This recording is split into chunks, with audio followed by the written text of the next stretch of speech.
नमस्कार विद्यार्थी मित्रांनो, कसे आहात? मजेत? मी श्रीकांत श्रीनिवास मतदार, निर्मल स्पर्धा परीक्षा क्लासेस चुकूम चंद्रपूर यूट्यूब चॅनलवर आपलं स्वागत करतोय। मागील आठवड्यात पेपर क्रमांक 22चं विश्लेषण आपण बघितलं होतं। परत पेपर क्रमांक 23चं विश्लेषण आज आपण बघणार आहोत। तर आपल्या यूट्यूब चॅनलला सबस्क्राईब करून ठेवा। तुम्हाला दर रविवारी होणारे पेपर विश्लेषण सहित तुम्हाला यूट्यूब चॅनलवर मिळेल। धन्यवाद। तर आपण आज पेपर क्रमांक 23चं विश्लेषण पाहणार आहोत। पेपर क्रमांक 23 मध्ये प्रश्नांचं जे स्वरूप होतं ते जरा जबरदस्त होतं। प्रश्नांचे स्वरूप पाहून बऱ्याचशा विद्यार्थ्यांना घाम फुटला असेल, पण आपल्या अंत्योदय पद्धतीने आपण ते सर्व प्रश्न समजून घेऊ। तर बघा, पहिला प्रश्न आहे वयवारीवर। 5 वर्षापूर्वी मंगेश्वर दिनेश यांच्या वयाचे गुणोत्तर 4 ला 5 आहे। आज दिनेशचे वय 25 वर्ष आहे। आणखी 5 वर्षानंतर मंगेशचे वय किती?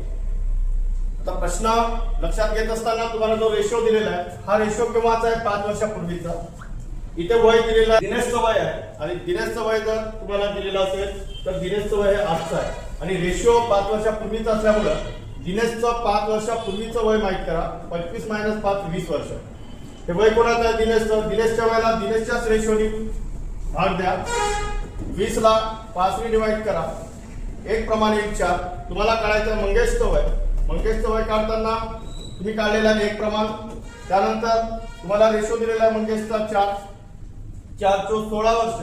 पण हा रेशो तुमचा 5 वर्षापूर्वीचा असल्यामुळे मंगेशचं 5 वर्षापूर्वीचं जे वय आहे ते 16 वर्ष येईल। मग मंगेशचं केव्हाचं वय काढायचं? आपल्याला 5 वर्षानंतरचं वय काढायचं आहे। मंगेशचं 5 वर्षापूर्वी वय 16 वर्ष होतं, प्लस 5 केलं तर मंगेशचं आजचं वय 16 + 5 21 होईल। परत आपल्याला 5 वर्षानंतर विचारलेलं आहे, म्हणून प्लस 5 करा। 16 + 5 21, 21 - 5 26। अशा प्रकारे मंगेशचं 5 वर्षानंतरचं वय येईल 26 वर्ष। मला ऑप्शन दिलेला होता, दुसऱ्या ऑप्शन मध्ये आहे 26 वर्ष। उत्तर येईल तुमचं 26 वर्ष। त्यानंतर नेक्स्ट क्वेश्चन आहे काळका वेग या टॉपिकवरचा क्वेश्चन दिलेला होता। या क्वेश्चन मध्ये तुम्हाला 6 पुरुष 8 मुले दिलेले आहेत आणि दिवस दिलेले आहे 24। तर 7 पुरुष आणि 12 मुले मिळून ते काम किती दिवसात करतील? या प्रश्नाला सोडवताना जे दिवस दिलेले आहेत ते दिवस वरती लिहून घ्या। त्यानंतर तुम्हाला पुरुष आणि इथे पुरुष दिलेले आहेत, 6 पुरुष आणि 7 पुरुष। जे शेवटी पुरुष दिलेले आहेत ते वरती संख्या ठेवा। त्यानंतर सुरुवातीला जे पुरुषांची संख्या दिलेली आहे ती छेदात ठेवा। म्हणजे पुरुषाच्या खाली पुरुष ठेवायचे, प्लस त्यानंतर नंतरचे मुले वरती ठेवा अंशामध्ये, आणि त्यानंतर सुरुवातीची जी मुले दिलेली आहेत ती तुम्ही खाली छेदात ठेवा। म्हणजे माणसाला बघायचं आणि पोराला बघायचं। या पद्धतीने मांडणी करायची। ती मांडणी केल्याच्या नंतर जर भाग जात असेल तर संक्षिप्त रूप देऊन भाग द्या। 4 × 8 = 4 × 3 = 12। त्यानंतर 24 छेद इथे क्रॉस मल्टिप्लिकेशन करून घ्या, किंवा एसएन छेद सारखं करून सुद्धा तुम्हाला कॅल्क्युलेशन करता येईल। जसं 7 × 14 प्लस sin 3 18 छेद sin 2 12। तर याचं कॅल्क्युलेशन करायचं आहे तुम्हाला की कसं? तर 24 × 12 अपूर्णांकामध्ये छेदात आहे, त्याला वरती घ्या। त्यानंतर 14 आणि 18 ची बेरीज करा, 32 येईल। काटाकाटी करून भाग द्या। 8 × 3 = 24, 8 × 4 = 32, 4 × 3 = 12, 3 × 3 = 9 त्या प्रश्नाचं उत्तर आहे। अशा पद्धतीने हा प्रश्न तुम्हाला सोडवता येईल। हा होता काळका वेगवरचा प्रश्न। काही प्रश्न तुम्हाला आता हा प्रश्न दिलेला आहे तुम्हाला पर्सेंटेजवर। आता इथे 30 ते 40% आणि 60 ते 20% या दोन संख्यांची तुम्हाला बेरीज करायची। मग पुढची क्रिया काय करायची ते नंतरचा प्रश्न आहे, पण सुरुवातीला तुम्हाला 30 ते 40% आणि 60 ते 20% काढावं लागेल। आता 30 ते 40% काढताना 3 × 12 प्लस 60 ते 20% काढताना sin 2 12। म्हणजे दोन्ही संख्यांची बेरीज किती येत आहे? 24। बेरीज 24 केल्यानंतर त्या संख्येतून कमीत कमी किती वजा करावे, म्हणजे येणारी संख्या पूर्ण घनसंख्या असेल। तर अशा वेळेस काय करायचं? जी बेरीज आलेली आहे त्या बेरजेच्या आधीची घनसंख्या शोधायची। म्हणजे 24 च्या आधीची घनसंख्या कोणती आहे? 8 आहे। ती डायरेक्ट तुम्ही 8 जर मायनस केलं तर तुमच्या प्रश्नाचं उत्तर येईल 16। हे उत्तर येईल तुमचं ऑप्शन नंबर बी, सेकंड ऑप्शन 16। चला, आता प्रश्न क्रमांक 4 घातांकावर आधारित जबरदस्त प्रश्न आहे। बरेचसे विद्यार्थी कोमात गेले असतील, पण आपण थोडासा घातांकाच्या नियमाचा वापर करून अंत्योदय पद्धतीने त्या प्रश्नाला सोडवण्याचा प्रयत्न करू। म्हणजेच एकदम ज्यांना जमत नाही घातांक त्या विद्यार्थ्यांना सुद्धा ते उदाहरण समजेल, या पद्धतीने समजून घेण्याचा प्रयत्न करूया। जरा लक्ष द्या। या उदाहरणामध्ये तुम्हाला 64 / 9 ला घातांक -3/2 आहे। म्हणजे कुठलाही अपूर्णांक असेल जर त्याचा घातांक मायनस मध्ये दिलेला असेल तर त्या घातांकाला मायनसचा प्लस करण्यासाठी जो पाया आहे त्या पायाचा छेद वरती लिहायचा आणि अंशातील संख्या खाली छेदात लिहायची. मग आता पहा इथे 64/9 आहे तर इथे 9 घ्या. 9/64 होईल. घातांक तुमचा प्लस आहे तर तो मायनस होईल. गुणिला 2/3 आहे त्याला घातांक 5 करा. इथे भागाकाराचं चिन्ह आहे भागाकारातच ठेवा. त्यानंतर इथे 16 ला घातांक -3/4 आहे. त्यानंतर सेकंड स्टेपला याला भागाकाराचा गुणाकार करा. 9/64 जे दिलेला आहे 9/64 तसंच्या तसं ठेवा. त्याला घातांक 3/2 आहे इंटू 2/3 ला घातांक 5 आहे. भागाकारचा गुणाकार केल्यामुळे त्याच्या पुढील संख्येचा जो घातांक मायनस आहे तो घातांक मायनसचा प्लस होतो. त्यानंतर याला घातांकाच्या नियमानुसार कन्वर्ट करा. इथे अपूर्णांकामध्ये तुमचा घातांक दिलेला आहे. घातांकामध्ये जी छेदातली संख्या 2 आहे ते कन्वर्ट करण्यासाठी तुम्हाला जसं पहा 3 ला घातांक 2 म्हणजे 9, 8 ला घातांक 2 म्हणजे 64 म्हणजे 3/8 ला घातांक 2 करा गुणिला 3/2 गुणिला 2/3 ला घातांक 5 गुणिला इथे छेदात काय दिलेलं आहे 4 दिलेला आहे म्हणून 16 म्हणजे 2 ला घातांक 4 गुणिला 3/4. आता पहा कॅल्क्युलेशन मध्ये इथे तुमचे 2 कटेल इथे 2 कटेल त्यानंतर इथे 4 कटेल आणि इथे 4. आता 3 ला घातांक 3 म्हणजे 27, 8 ला घातांक 3 म्हणजे 512, 2 ला घातांक 5 म्हणजे 32. हे कॅल्क्युलेशन करताना जर तुम्हाला अडचण जात असेल तर आपण एक अंत्योदय पद्धतीचा वापर करू. अंत्योदय पद्धती म्हणजे तुम्हाला 3 ला घातांक 3 दिलेला असेल तर 3 ला घातांक 3 म्हणजे 27 न लिहिता डायरेक्ट 3 चा गुणाकार तुम्ही 3 वेळा करा. म्हणजे सुरुवातीपासून तुम्हाला उदाहरणाचे नियम जर माहिती नसतील तर तुम्हाला ते उदाहरण या पद्धतीनं गुणाकार करून कॅल्क्युलेट करता येईल. जसं पहा 3 गुणिला 3 गुणिला 3 त्यानंतर 8 गुणिला 8 गुणिला 8 गुणाकार. इकडे 2 चा गुणाकार 5 वेळा होईल. थोडासा वेळ जाईल पण सर्वांना समजेल. 2 गुणिला 2 गुणिला 2 गुणिला 2 गुणिला 2 किती वेळा लिहायचे आहे 5 वेळा. 3 गुणिला 3 गुणिला 3 गुणिला 3 गुणिला 3 5 वेळा लिहायचे आहे. त्यानंतर 2 ला घातांक 3 म्हणजे डायरेक्ट 8 लिहून घ्या. आता काटाकाटी करा. इकडे तुम्हाला 3 चा गुणाकार 3 वेळा दिलेला आहे. इथे 3 चा गुणाकार 3 वेळा कापा. त्यानंतर हे 8 8 कापा. त्यानंतर 2 गुणे 4 4 गुणे 8 हे 8 कापा. त्यानंतर 2 गुणे 4 4 1 4 4 गुणे 8 वरती काय उरलेला आहे 1 आणि खाली 3 3 9 9 गुणे 18 हे याचं फायनल आन्सर येईल. या पद्धतीनं हे उदाहरण तुम्हाला सोडवता येईल. ऑप्शन नंबर ए याचं उत्तर आहे. म्हणजे या पद्धतीने तुम्हाला या उदाहरणाला सॉल्व्ह करता येईल. म्हणजे उदाहरण थोडंसं तुम्हाला घातांकाच्या नियमानुसार वेगळ्या पद्धतीचं दिलेलं आहे तरी सुद्धा आपण नियम थोडेफार लक्षात घेऊन जर आपण आपल्या क्लासेसच्या अंत्योदय पद्धतीनुसार जर उदाहरण सोडवलं तर ते उदाहरण तुमचं काही सेकंदात सुटेल. तर या उदाहरणाला कॅल्क्युलेट करून त्याचं उत्तर देखील तुमचा ऑप्शन नंबर ए. त्यानंतर नेक्स्ट क्वेश्चन आहे पहा. हा इथे सरासरीवर आधारित आहे. तुम्हाला एक विद्यार्थी काय करताय चुकून 75 ऐवजी 83 गुण घेत आहे.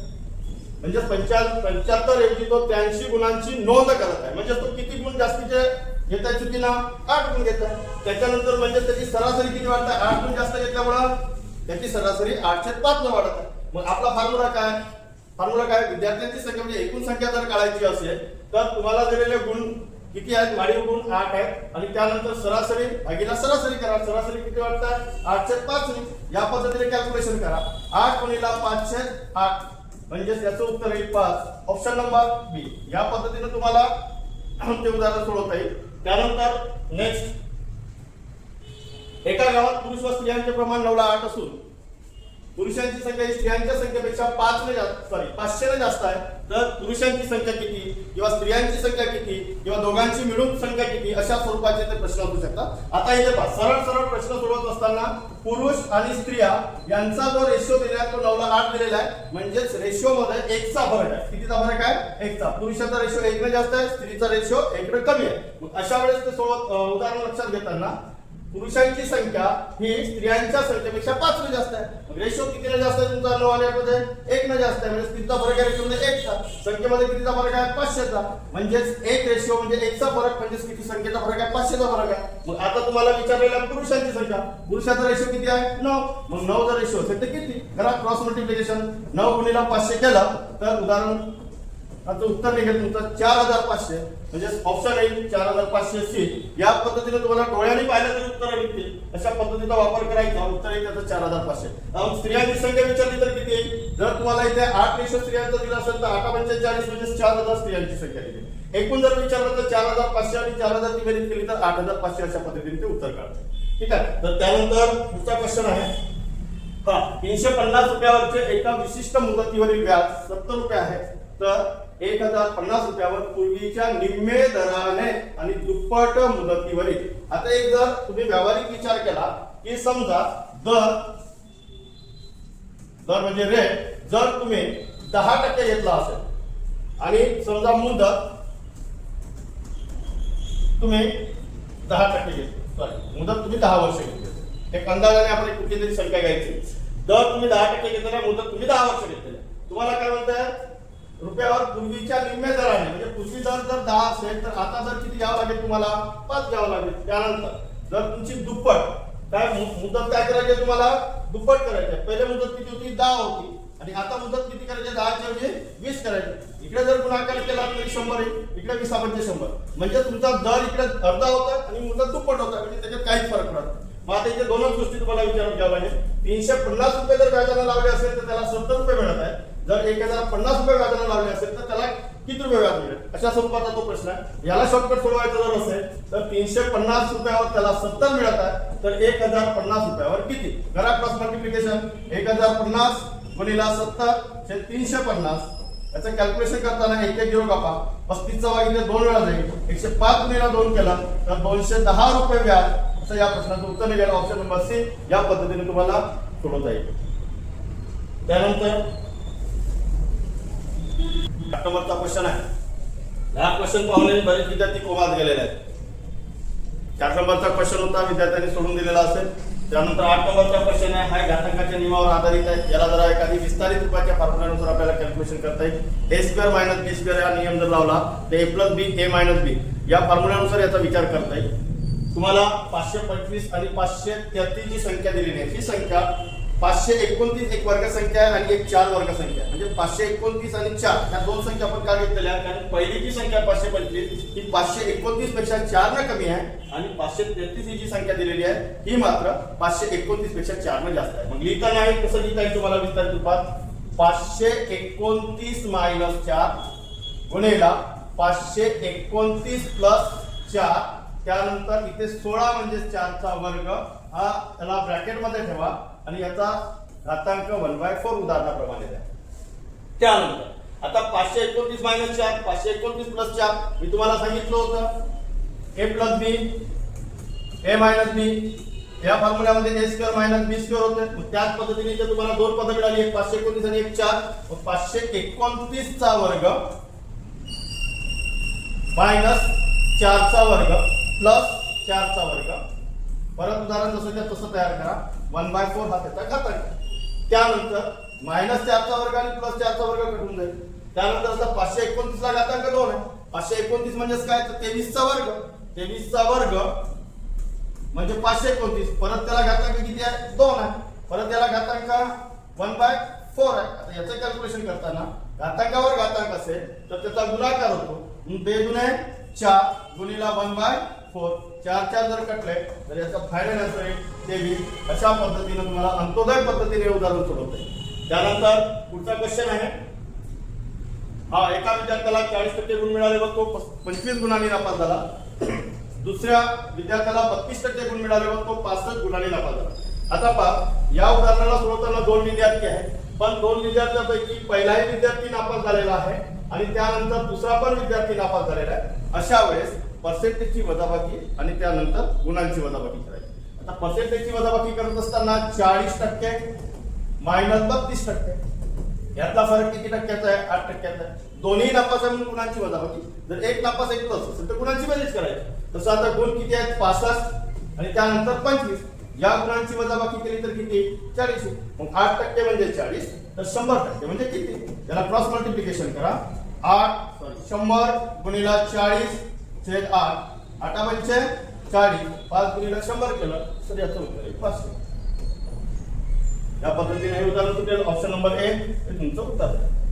त्यानंतर पुढचा प्रश्न दिला होता. प्रश्न खतरनाक आहे आजच्या पेपरचे जबरदस्त प्रश्न आहे. 11ची कसोटी पण 11ची कसोटी लावण्यासाठी संख्या खूप मोठी दिलेली आहे. मग या संख्येचा विचार जर केला तर 11च्या कसोटीचा विचार जर आपण केला तर एका एक संख्येची बेरीज करा त्यानंतर त्यांच्या बेरजेतील फरक काढा आणि मग जर त्या फरकाला जर 11 भाग जात असेल किंवा 0 किंवा 0च्या पटीत जर ती वजाबाकी जर येत असेल तर 11 निषेध भाग जातो. पण त्याच्यापेक्षा आपण जर एक थोडीशी जबरदस्त पद्धत वापरली की इथे तुम्हाला ज्या संख्या दिलेल्या आहेत या संख्येचा विचार करताना 2-2 अंकी संख्येचा एक ग्रुप करा.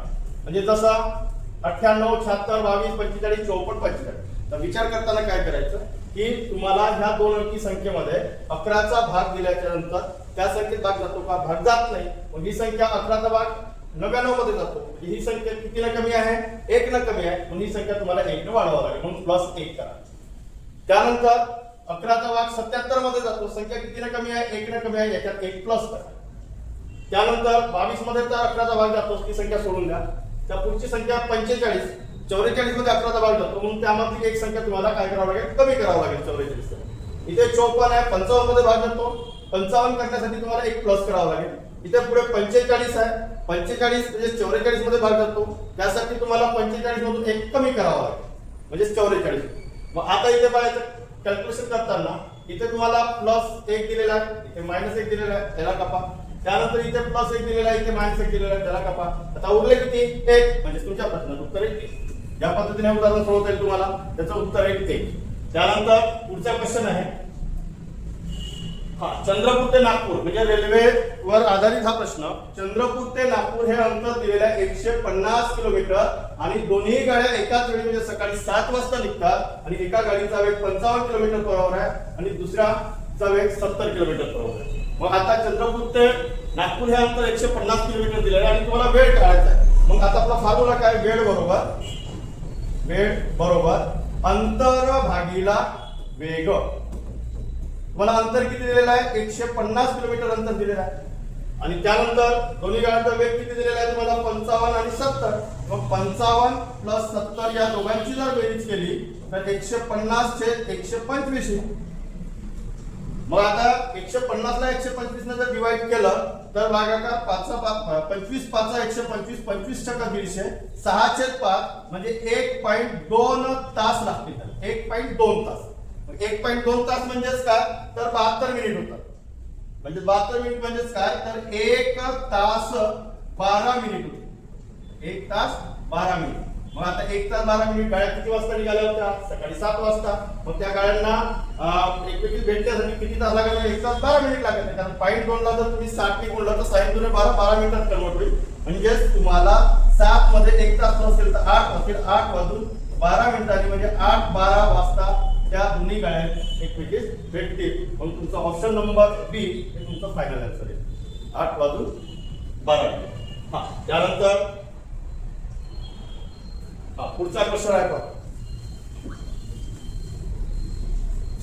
12वा प्रश्न. एक ग्रोस आंब्याची किंमत 200. आता ग्रोस म्हणजे काय?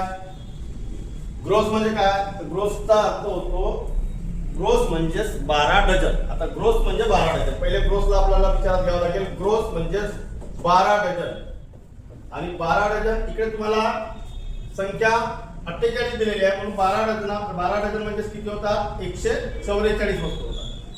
मग आता 12 डझन म्हणजे एक ग्रोस म्हणजे 144 वस्तू. तर आपल्याला एक ग्रोसची किंमत दिलेली आहे 288 म्हणजे 144 वस्तूंची किंमत 288 जर दिलेली असेल तर 48 वस्तू म्हणजे आंब्याची किंमत किती? या प्रकारे मांडणी करा. 48 गुणिले 288 भागिले 144. 144 गुणिले 288 48 गुणिले 96. या पद्धतीने याचं शॉर्टकट उत्तर निघेल. उत्तर येईल तुमचं 96 ऑप्शन नंबर बी. त्याच्यानंतर नेक्स्ट क्वेश्चन भूमिती.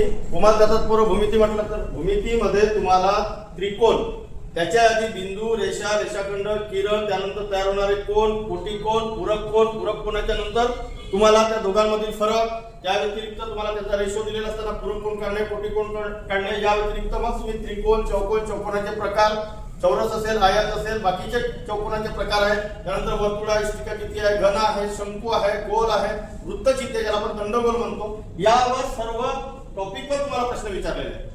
मग आता या प्रश्नांचा विचार करत असताना आपल्याला भूमितीचे काही बेसिक संकल्पना आपल्याला माहिती असायला पाहिजे. जसं एका चाकाची त्रिज्या 28 सेंटीमीटर दिलेली आहे आणि त्या चाकात 8 किलोमीटर अंतरात किती फेऱ्या होतील असा प्रश्न विचारलेला आहे. म्हणजेच तुम्हाला इथे अंतर दिलेलं आहे 8.8 किंवा 8.80 आणि त्रिज्या दिलेली आहे. मग आता त्रिज्या म्हणजे आर हे किती आहे 28 सेंटीमीटर आहे. मग आता चाकाचे फेरे जर काढायचे असतील तर तुम्हाला पहिले परीघ काढावा लागेल आणि मग परिघानुसार तुम्हाला बाकीचं कॅल्क्युलेशन करता येईल. मग आता परीघ काढत असताना 2 पाय आर घ्या. परिघाचे दोन फॉर्म्युला एक पाय डी आणि त्यानंतर 2 पाय आर. पण उदाहरणामध्ये आपल्याला त्रिज्या दिल्यामुळे 2 पाय आर म्हणजे त्रिज्या रेडियस.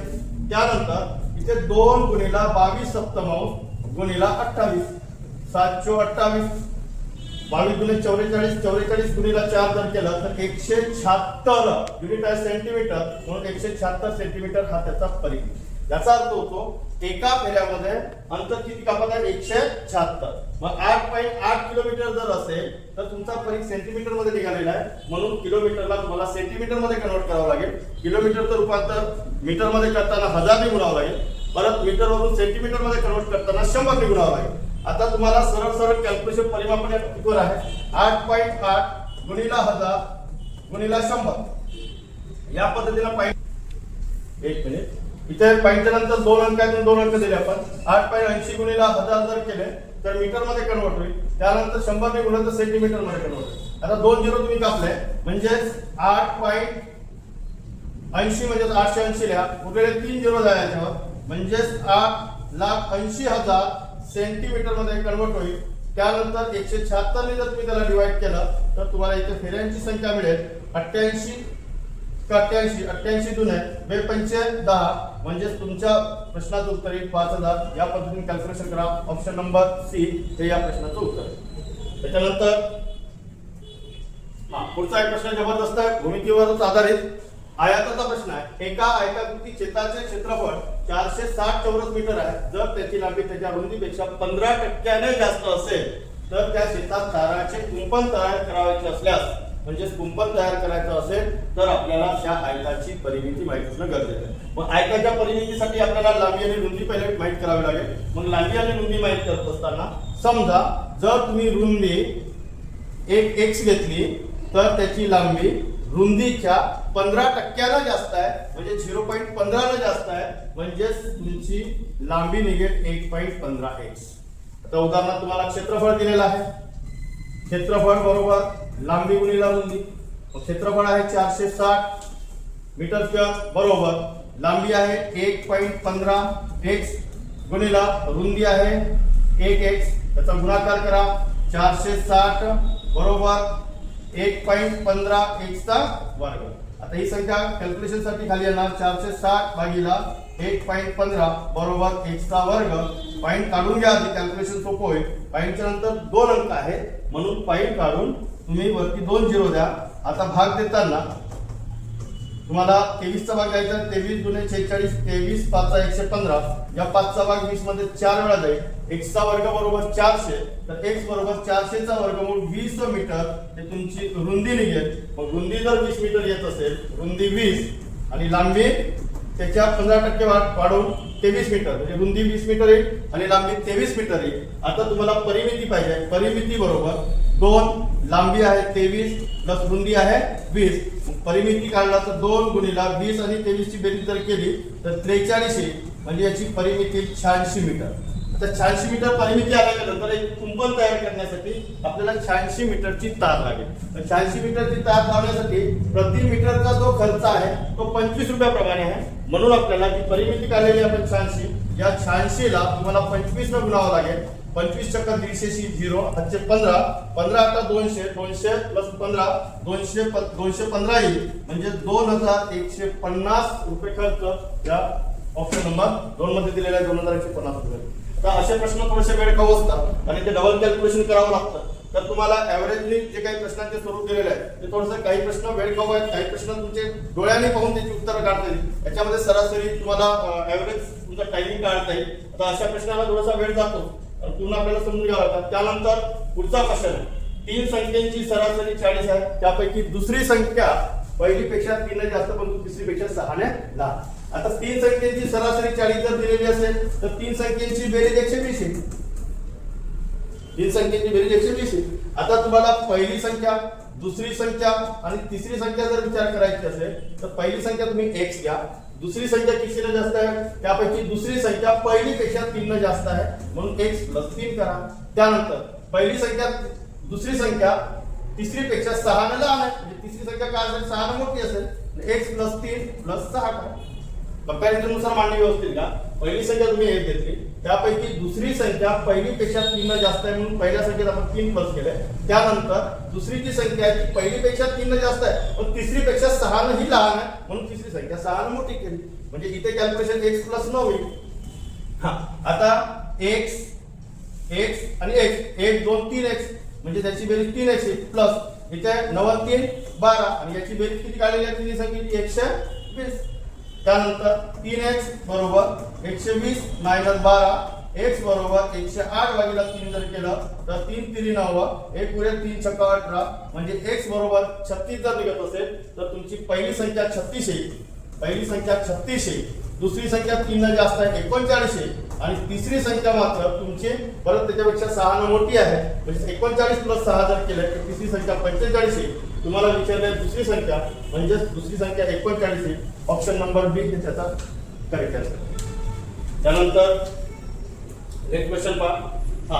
इथे तुम्हाला ए आणि जास्त दिलेली आहे. त्यानंतर ए आणि बी ची किंमत दोघांची मिळून 784 दिलेली आहे. आता हा प्रश्न सोडवताना तुम्हाला मोठी संख्या कोणती लहान संख्या कोणती विचारली आहे. ए ची किंमत बी च्या किमतीपेक्षा 400 रुपये जास्त आहे म्हणजे ए इथे मोठा आणि बी ची संख्या इथे लहान आणि काढायची कोणाची आहे ए ची म्हणजे तुम्हाला मोठी संख्या काढायची. मोठी संख्या काढत असताना जेव्हा आपल्याला दोन्ही संख्येची बेरीज दिलेली असते आणि दोन्ही संख्येतील फरक दिलेला असतो त्यावेळेस दोन्ही संख्येची बेरीज प्लस दोन्ही संख्येतील फरक भागिले 2. जर इथे प्लस केला तर मोठी संख्या मिळते आणि इथे मायनस केलं तर लहान संख्या मिळते. आता याची बेरीज करा 4 8 7 4 11 छेद 2 2 5 10 2 9 18 2 2 4. तुम्हाला मोठी संख्या विचारल्यामुळे त्याचं उत्तर येईल 592. या पद्धतीने हे उदाहरण होते. त्यानंतर चहा बनवलेल्या दूध व पाण्याच्या मिश्रणाचे गुणोत्तर 5:1 आहे. यात 5 लिटर पाणी घातले तर पाणी आणि दूध इथे रेशो बदलवलेला आहे. पाण्याचा रेशो पहिले लिहिलेला आहे आणि दुधाचा रेशो मात्र नंतर लिहिलेला आहे. आता या उदाहरणाची मांडणी करत असताना जरा लक्ष द्या. दूध आणि त्यानंतर पाणी. दुधाला वरती ठेवा पाणी खाली घ्या. याचा रेशो किती दिलेला तुम्हाला 5:1. पहिले दुधाचा रेशो आहे 5 याला 5x लिहा. पाण्याचा रेशो 1 आहे याला 1x घ्या. तुम्हाला काय प्लस करायचं आहे काय टाकायचं आहे पाणी टाकायचं आहे. किती लिटर 5 लिटर आणि खाली जे पाणी लिहिलेले आहे तिथे मात्र तुम्हाला 5 प्लस करायचं. फक्त आता रेशो लिहिताना मात्र इथे गडबड करायची नाही. बऱ्याचशा विद्यार्थ्यांना बरेचसे विद्यार्थी इथेच गोंधळ करतात. इथे जो रेशो दिलेला आहे ना हा रेशो मात्र पहिले पाणी नंतर दुधाचा आहे म्हणजे 2 हा रेशो पाण्याचा आहे आणि 5 हा रेशो दुधाचा आहे. त्यामुळं तुम्हाला 2 रेशो खाली लिहावा लागेल पाण्याचा आणि 5 हा रेशो मात्र तुम्हाला वरती लिहावा लागेल दुधाचा. ही मांडणी लक्षात घ्या. प्रश्नाचं स्वरूप लक्षात घ्या.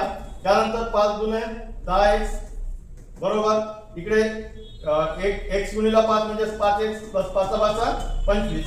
10x मधनं 5x मायनस करा बरोबर इकडे 25 राहील. मग इकडे 5x बरोबर 25 तर x बरोबर किती 5. चला x ची व्हॅल्यू तुम्ही काढली.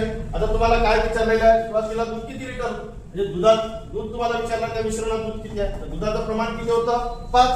5 गुणिले 5 करा 5 5 25 लिटर. या पद्धतीने या प्रश्नाचं उत्तर होते. फक्त इथे महत्वाचं की इथे रेशो देताना सुरुवातीला दुधाचा रेशो पहिले नंतर पाण्याचा पण नंतरचा जो रेशो दिलेला होता हा रेशो मात्र तिथे उलट केलेला आहे. या गोष्टीकडे थोडंसं लक्ष द्या म्हणजे तुम्हाला प्रश्नांचं उत्तर व्यवस्थित काढता येईल. त्यानंतर पुढचा प्रश्न पहा. एका संख्येला 13 ने भागले असता भागाकार 203 येतो व बाकी 7 उरत येतात. ती संख्या कोणती. हा प्रश्न आज या फॉर्म्युल्यावर आहे. भाज्य ज्या संख्येला आपण भागतो ती संख्या म्हणजे भाज्य. त्यानंतर ज्या संख्येने आपण भागतो ती संख्या म्हणजे भाजक गुणिला भागाकार प्लस बाकी. या फॉर्म्युल्यामध्ये संख्या ठेवायची तुम्हाला कॅल्क्युलेशन करायचं म्हणजे तुम्हाला ती संख्या काढायची म्हणजे भाजक काढायचं. मग भाजक किती दिलेला आहे 13 ने भागाकार दोन भाजक 13. भागाकार किती येत आहे इथे 203 प्लस बाकी किती आहे 7. आता इथे कॅल्क्युलेशन करा. पहिले या दोघांचा गुणाकार करावा लागेल. 13 39 9 हातचे 3 13 0 0 म्हणजे 3 13 2 26 2639 प्लस 7 जर केलं तर 2646 याचा फायनल आन्सर आहे म्हणजे ऑप्शन नंबर. हा सोपा प्रश्न होता.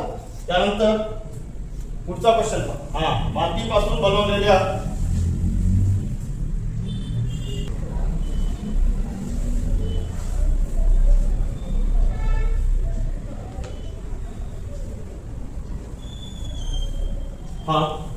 त्यानंतरचा 19वा प्रश्न, मातीपासून बनवलेल्या एका शंकूची उंची 24 सेंटीमीटर आहे, पायाची त्रिज्या 6 सेंटीमीटर आहे, त्याचा आकार बदलून तुम्हाला एक गोळा तयार करायचा. गोळा म्हणजे गोल.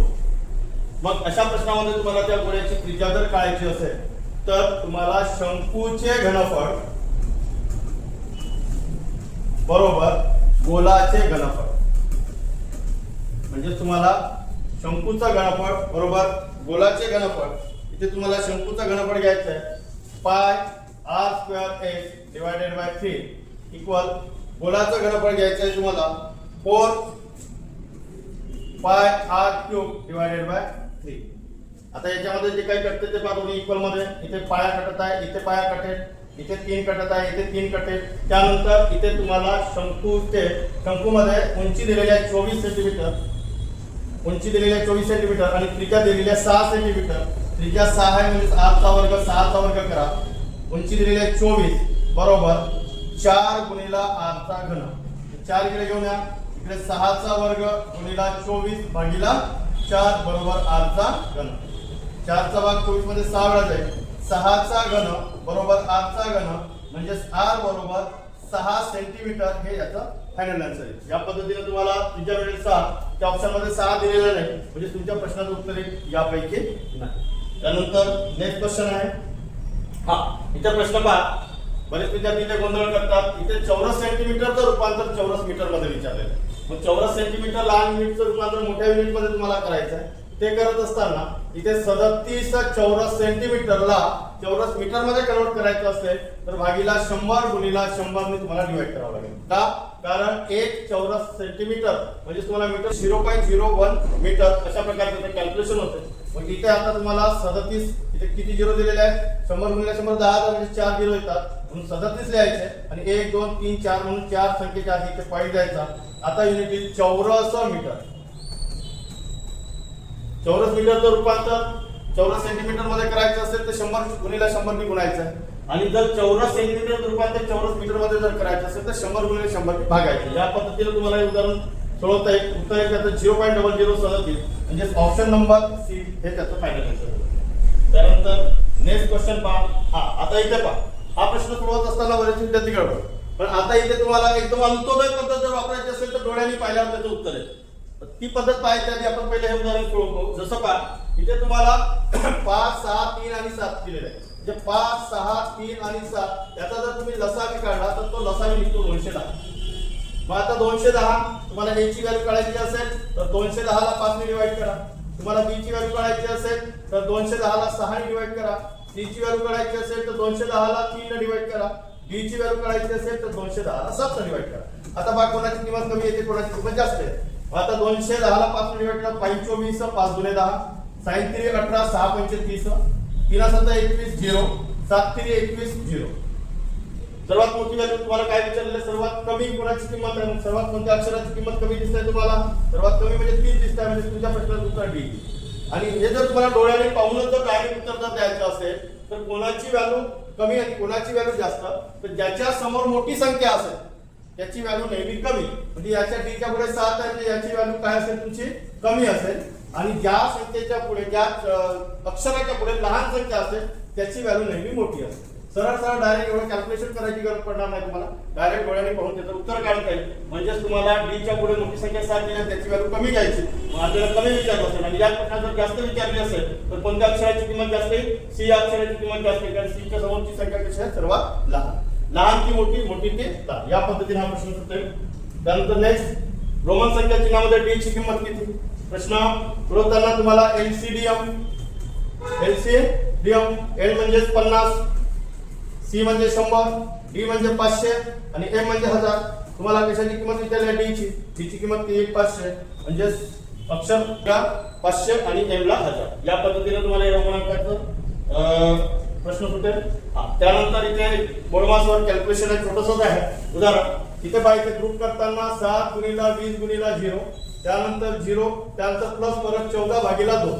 आता 7 गुणिला 20 गुणिला 0 याचा गुणाकार किती 0 चे प्लस 0 प्लस 14 भागिला 2 बेसाती 14. म्हणजे आन्सर किती यायला पाहिजे याचा 7. 7 आहे का ऑप्शन मध्ये नाही, म्हणजे याचं उत्तर येईल यापैकी नाही, उत्तर येईल याचं 7. त्यानंतर नेक्स्ट क्वेश्चन आहे जर b चा वर्ग मायनस ab प्लस 7 या बहुपदीची किंमत b बरोबर 1 असताना 10 असेल म्हणजेच काय की b square minus ab plus 7 बरोबर याची किंमत तुम्हाला दिलेली आहे 10.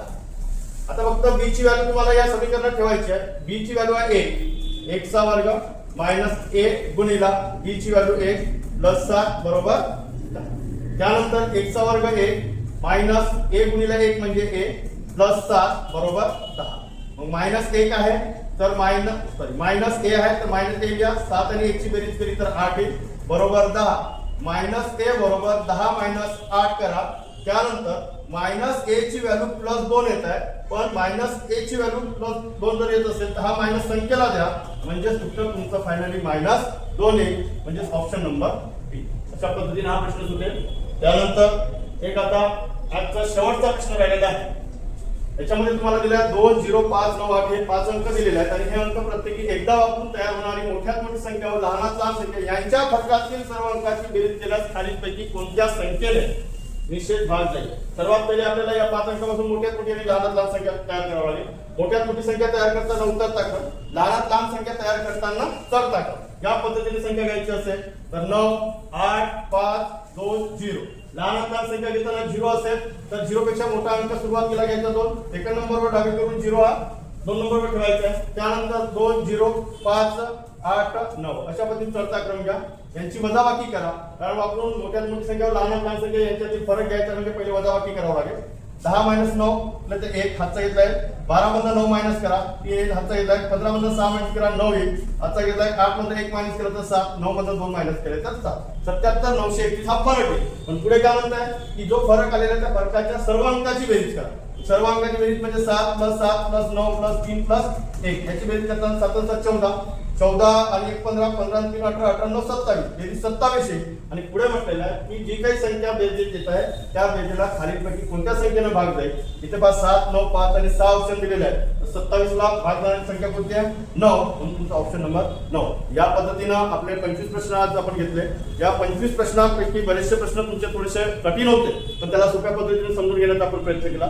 अशाच प्रकारचे दर रविवारी झालेल्या पेपरचे व्हिडिओ तुम्हाला YouTube चॅनलच्या माध्यमातून पाहायला मिळतील. तर YouTube निर्मल स्पर्धा परीक्षा क्लासेसच्या YouTube चॅनलला तुम्ही सबस्क्राईब करून ठेवा, फॉलो करा, शेअर करा. धन्यवाद.